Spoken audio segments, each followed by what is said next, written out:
Hello friends, welcome back to my channel Tech Getter Official. In today's video, I'll show you how to fix the "a critical error has occurred" message in Valorant. This issue can be frustrating, but don't worry, the steps are simple.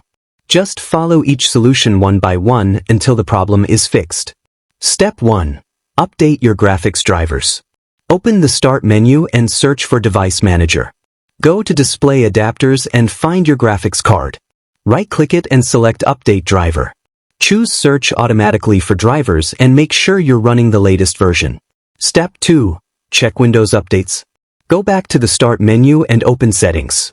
Select Update and Security. Click Check for updates and install anything available.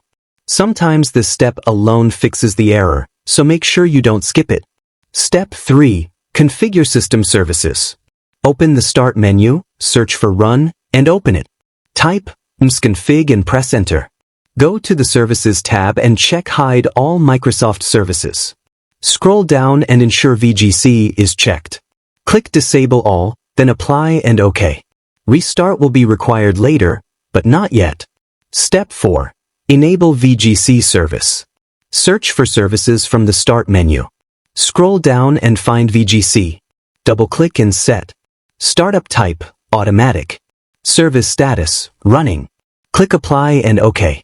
Step 5. Run network reset commands.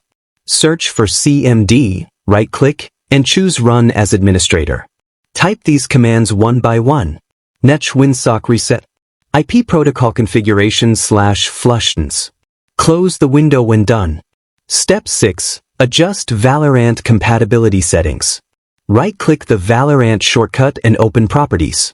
Go to the Compatibility tab. Enable two options. Disable full-screen optimizations. Run this program as administrator. Click Apply and OK. Now restart your PC after restarting. Launch Valorant again. The critical error message should now be gone. If this video helped you, don't forget to like, comment, and subscribe for more tech fixes and gaming tutorials. Thanks for watching. See you in the next one.